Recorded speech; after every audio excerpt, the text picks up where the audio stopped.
Je ne sais pas si on va bien m'entendre parce qu'il y a beaucoup de vent. Et je vous emmène visiter le tunnel de Malpa. Malpa ou Malpasse, je ne sais pas exactement comment on dit. C'est un tunnel qui permet au canal du Midi de traverser une petite montagne qui se situe là. Je vais vous montrer. Voilà. Donc ça se situe justement. Allez voir ça à pied. On est de ce côté-là pour le moment du canal.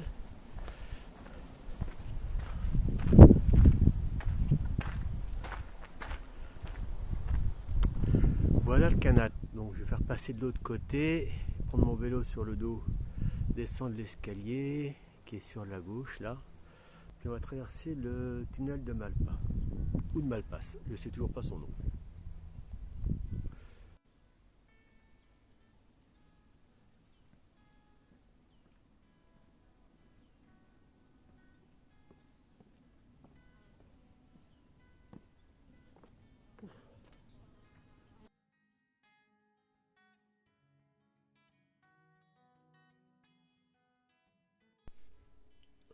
Le tunnel de Malpa est un ouvrage unique sur le canal du Midi.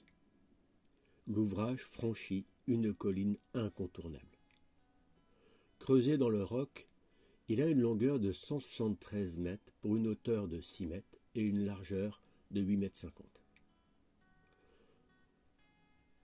Lors de sa construction, en 1679, le chevalier de Clerville préconise un tracé qui oblige de traverser l'Aude.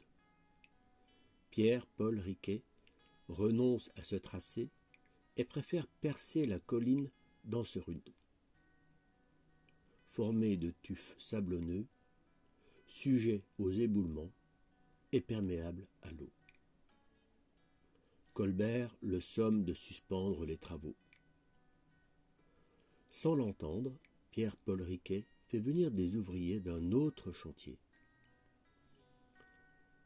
L'intendant d'Axo vient 6 jours après pour lui intimer l'ordre d'arrêter.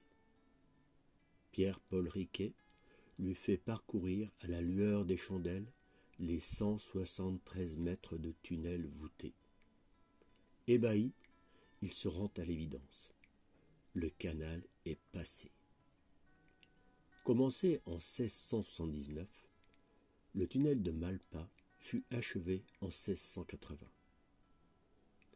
Aujourd'hui, à cet endroit, se croisent 3 tunnels. Le tunnel d'évacuation des eaux des étangs de Montady, le plus profond, la traversée de la voie ferrée SNCF, passage intermédiaire, et le passage du canal du Midi, le plus haut.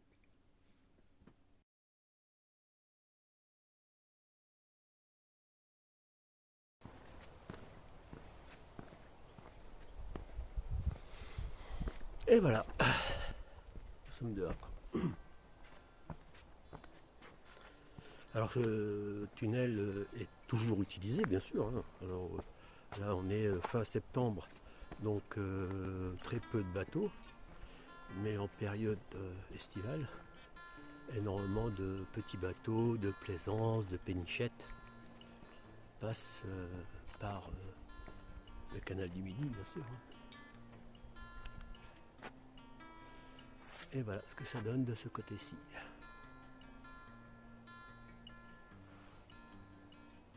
Allez, on va faire le trajet retour.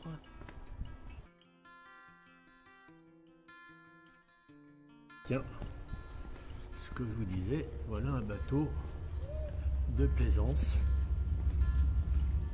qui vient pour passer le tunnel.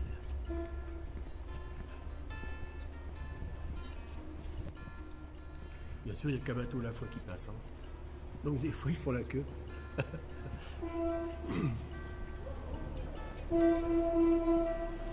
Elle est... C'est sûr que s'ils me voient avec la caméra, ils vont faire un peu plus de bruit que la normale. C'est bien normal.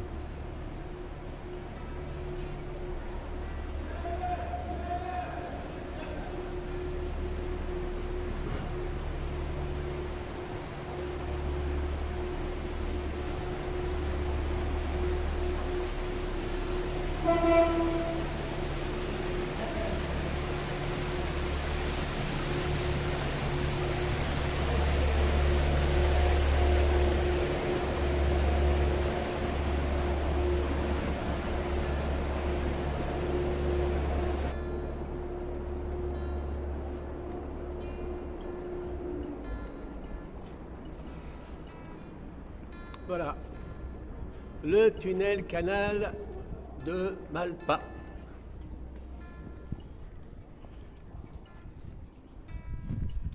Le passage piéton n'est que d'un côté. Hein. De l'autre côté,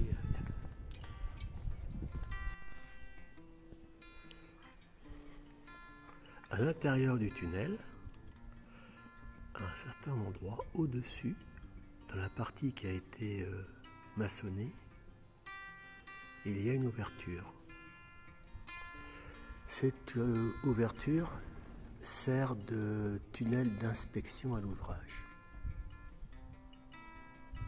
Une légende du 19e siècle disait qu'à cet endroit vivait un vieil ermite et que pour se nourrir, il descendait un seau au bout d'une corde et que les bateaux, en passant, remplissaient son seau, son panier, afin de le nourrir. Voilà. C'est une légende du 19e siècle. C'est amusant.